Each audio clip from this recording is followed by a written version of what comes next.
સ્વાગત છે મારી ચેનલમાં।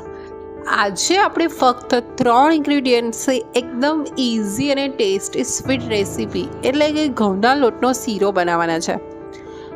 જો તમને આ મારી રેસીપી ગમે તો મારી ચેનલને લાઈક અને સબસ્ક્રાઈબ કરવાનું ભૂલતા નહીં। તમારા ફેમિલી અને ફ્રેન્ડ્સને શ્યોરલી શેર કરજો મારી ચેનલ।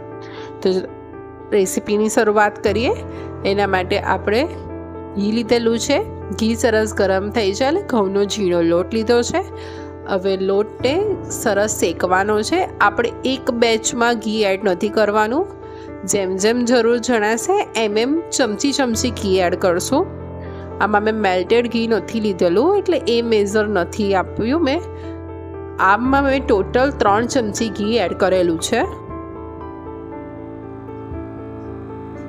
હજી મને ઘીની જરૂર જણાય છે એટલે હજી 1-2 ચમચી ઘી એડ કર્યું છે અને અગેનો લોટને સરસ શેકી રહીશું। લોટ સરસ લાઇટ બ્રાઉન કલર થઈ જાય અને એની સરસ અરોમા આવતી થઈ જાય ત્યાં સુધી આપણે લોટને સરસ શેકવાનો છે।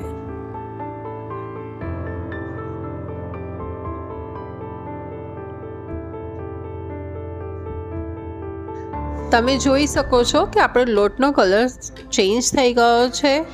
લોટ શેકવામાં હલકો બી થઈ ગયો છે અને બબલ્સ બી આવતા થઈ ગયા છે। આ સ્ટેજ પર આપણે ખાંડ ઉમેરીશું।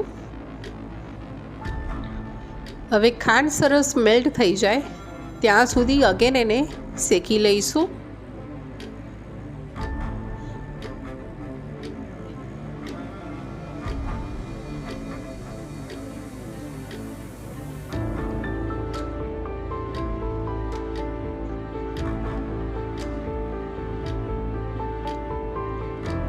તો આપણી ખાંડ સરસ મેલ્ટ થઈ ગઈ છે અને લોટ સરસ શેકાઈ ગયો છે।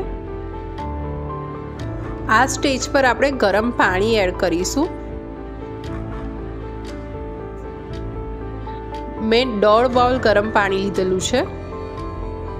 હવે બધાને સરસ ઘી છૂટી જાય ત્યાં સુધી એને શેકી લઈશું।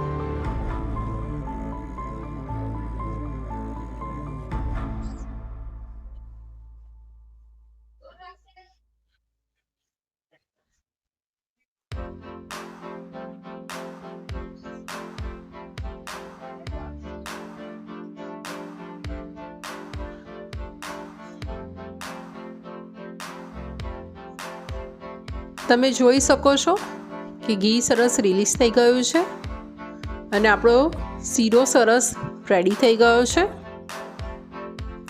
હજી એને 1-2 મિનિટ માટે આપણે કૂક કરી લઈશું કે એનું પ્રોપર ઘી રિલીઝ થઈ જાય। હવે આ સ્ટેજ પર આપણે ઇલાયચી પાવડર લઈ લીધો છે। તો આપણો ઘઉંના ઝીણા લોટનો શીરો રેડી થઈ ગયો છે એટલે કે કડા પ્રસાદ રેડી થઈ ગયો છે। તો તમે બી આ શીરાની રેસીપી ઘરે ચોક્કસથી ટ્રાય કરજો અને કેવી લાગી, એકદમ સિમ્પલ છે ને। તો સી યુ નેક્સ્ટ। આવજો। જય શ્રી કૃષ્ણ।